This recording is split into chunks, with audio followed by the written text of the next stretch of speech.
बिल्कुल भी लंबा नहीं बोलने वाली। मैंने अपने कागज़ भी साइड पर रख दिए हैं और मैं सिर्फ एक बात बोलूँगी जो एज लॉयर मैं रोज़ कोर्ट में देखती हूँ और जो यहाँ मुझे लगा एक दर्द, एक टीस है जो भी भाई साहब ने भी अपनी बात कही उसमें। ये जो इको सिस्टम है ना कम्युनिस्ट और इस्लामिस्ट का जो 1947 से चल रहा है, इसके कार्य कहीं ना कहीं दिखते हैं कि सक्सेसफुल और सफल हो रहे हैं। इको सिस्टम क्या है? हम लोग सब क्या है एक ही काम में लग जाते हैं। अच्छा ये ऐसे कह रहे हैं, हम इनको देखते हैं। ये लोग जो काम करते हैं ना, क्योंकि मैं तो जेएनयू की वकील भी हूँ तो अपने भाई बहनों से ज़्यादा तो इनके साथ ही रोज़ रहती हूँ सुबह से शाम तक। कल कोर्ट में भी इनके सामने ही खड़ी रहूँगी क्योंकि रोज़ केस करते हैं और रोज़ मैं सामने जेएनयू की ओर से होती हूँ। ये लोग क्या करते हैं मैं बताती हूँ बहुत शॉर्ट में कि अगर आज हमने एज जेएनयू इंस्टीट्यूशन एक लॉ निकाला है कि हम जेएनयू में कंपल्सरी अटेंडेंस करेंगे। क्यों? कि भैया मैक्सिमम लोगों को स्कॉलरशिप मिलती है 25,000 रुपये महीना और तुम लोग पढ़ने के लिए क्लास में भी नहीं आते, चलो क्लास में आओ। हमने अगर आज रूल निकाला कि आपको कंपल्सरी अटेंडेंस है, आज आना है, तो रात को ही जो स्टूडेंट्स यूनियन है उनका प्रोटेस्ट लेटर आ जाएगा। हम प्रोटेस्ट पे जा रहे हैं। रात होते होते और रात को 8 बजे के आसपास टीचर्स कूद जाएंगी। अच्छा स्टूडेंट्स यूनियन ने प्रोटेस्ट किया है, हम एज स्टूडेंट्स टीचर्स यूनियन हम इनको सपोर्ट कर रहे हैं।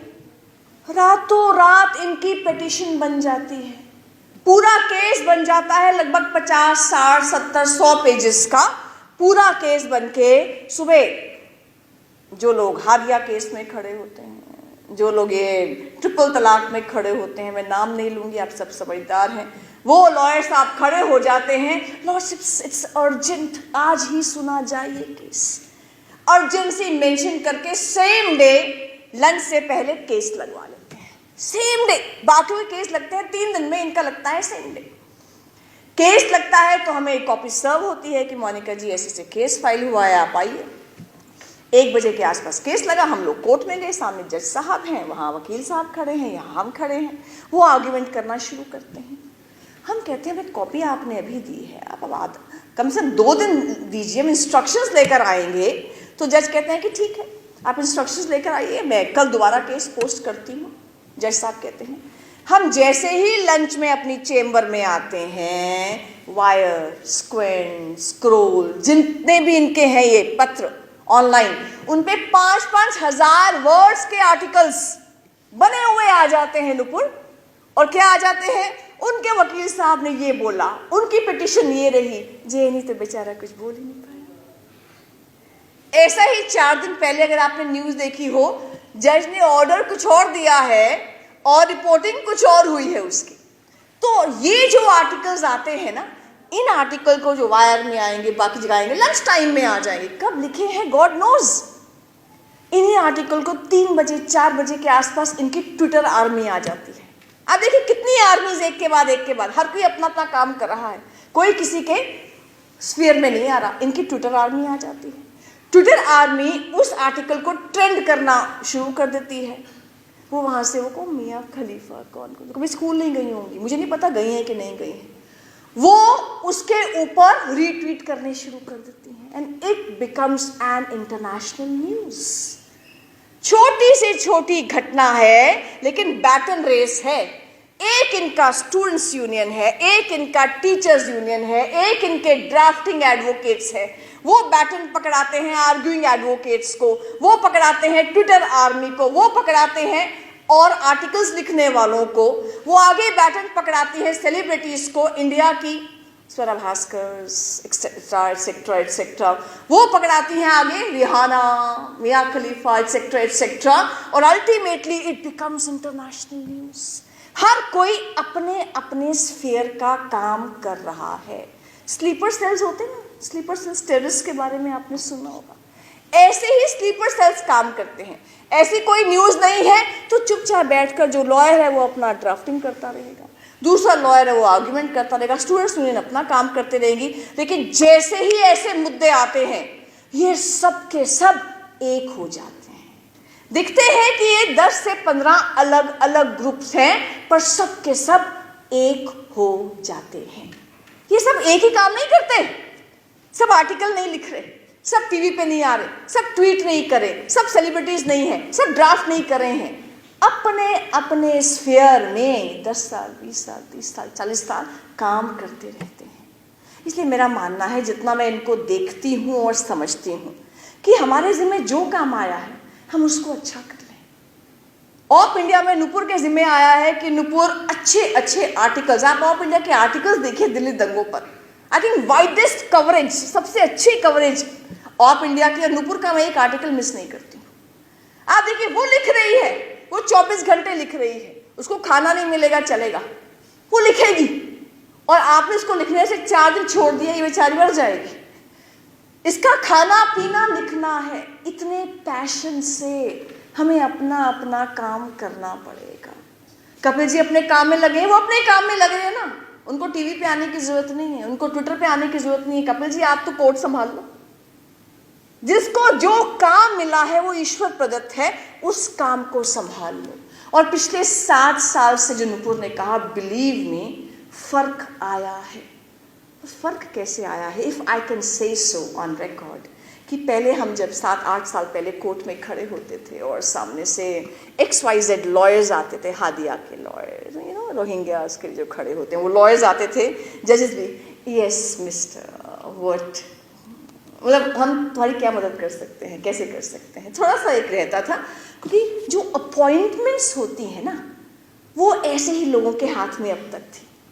जब से न्यूट्रल लोग आ रहे हैं, जब से ऐसे लोग आ रहे हैं जो देश के बारे में सोचते हैं, सिस्टम्स में भी न्यूट्रल लोग आ रहे हैं, फर्क पड़ा है।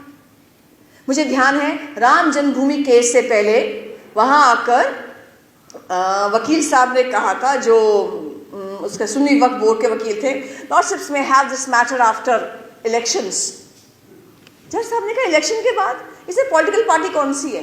रामलला पॉलिटिकल पार्टी है क्या, या सुन्नी वक्फ बोर्ड पॉलिटिकल पार्टी है, या निर्मोही अखाड़ा पॉलिटिकल पार्टी है? Why after elections? उनको लग रहा था कि शायद इलेक्शन के बाद वापस कांग्रेस पार्टी आ जाएगी, फिर राम जन्मभूमि का मुद्दा ठंडे बस्ते में चला जाएगा, 10 साल के लिए चला जाएगा। तो इसीलिए अब शुक्र है ऐसी पार्टी है जो देश के बारे में सोचती है, नेशन फर्स्ट के बारे में सोचती है। वरना यहाँ तो किताब छापनी ही एवरेस्ट चढ़ने बराबर हो जाता है। हमने क्या किया था, किताब ही तो छापी थी, ब्लूम्सबरी ने भी किताब छाप दी, पर सडनली ये पूरा इकोसिस्टम एक्टिव हो गया, इंटरनेशनल लेवल तक एक्टिव हो गया। अरे ऐसी किताब कैसे आ सकती है जो कहती है कि हिंदू मरे, जो कह सकती है एविडेंस के साथ कि मुस्लिम्स ने मारा? ऐसी किताब कैसे आ सकती है? हमने कहा आप डिबेट कर लो, डिस्कस कर लो, हम उन घरों में आपको लेके चलते हैं, उन विक्टिम्स के नाम बताते हैं, कौन कौन मरा और कैसे कैसे मरा।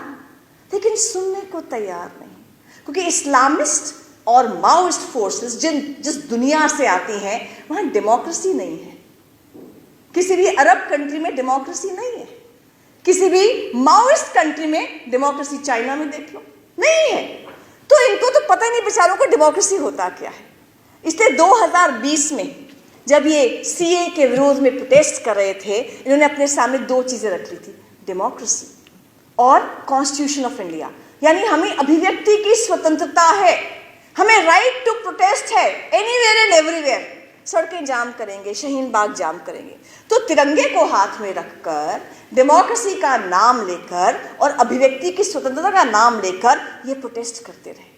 प्रोटेस्ट करते करते पहले यूनिवर्सिटी से शुरू हो गए, फिर औरतों को सामने किया, फिर उनको रेडिकलाइज किया शाहीन बाग में, अल्टीमेटली जाफराबाद में जाकर जाम कर दिया और पत्थरबाजी शुरू कर दी, राइट्स शुरू कर दिए। अमित शर्मा था ना, उसका इंटरव्यू लेने गए थे उनकी वाइफ का, वो बेचारी उसकी वाइफ, आप उनसे मिले, इतनी यंग उनकी वाइफ है और हस्बैंड जिंदगी और मौत से जूझ रहा है। उसका एक ही जुर्म था कि जो औरतें धरने पे जाफराबाद में बैठी हुई थी उनके पास गया था कि शायद मीडिएशन हो जाए, शायद सुलह हो जाए। बुरके में से तलवार निकालकर यहाँ उसके अटैक किया गया, शुक्र है हेलमेट था। ऐसी ऐसी घटनाएं, रतन लाल को पत्थर मार दिए, गोली मार दी, किस किस का नाम आप लोगे? विनोद कुमार कश्यप का नाम लोगे, अल्लाह अकबर कह के भीड़ आई और मार दिया, मोनू बच गया। दिनेश कुमार खटीक का नाम लोगे, दूध लेने बच्चों के लिए गया था, उसकी वाइफ, 2 बच्चे, 3 बच्चे हैं शायद, ऐसे गोदी में बैठे हुए, तो लगा कि कैसे, क्या, जैसे कहा है दुपुर ने, याद हो गए हैं इनके नाम और इनको भूलना नहीं है। आज हम सबके इकट्ठे बैठने का मकसद है कि इनको भूलना नहीं है, क्योंकि 2020 में जो प्रयोग किया गया, सोची समझी साजिश की गई, वही रिपीट करने की कोशिश 2021 में की गई किसान आंदोलन के नाते। वैसे ही टूल किट, वैसे ही रिहाना, वैसे ही मियाँ खलीफा, वैसे ही सड़कें हाईवे जाम करना, वैसे ही क्या मोदी मरे, वैसे ही नारे सारे लगे, उसी टाइप से सुप्रीम कोर्ट को नहीं मानेंगे, सामने तिरंगा और कॉन्स्टिट्यूशन रखेंगे, 26 जनवरी को देश की ऐसी की तैसी कर देंगे, जब पूरी दुनिया देख रही है भारत का शौर्य। वही चीज आप 2022 में हिजाब प्रोटेस्ट में ला रहे हैं। मैं तो रोज हिजाब में जो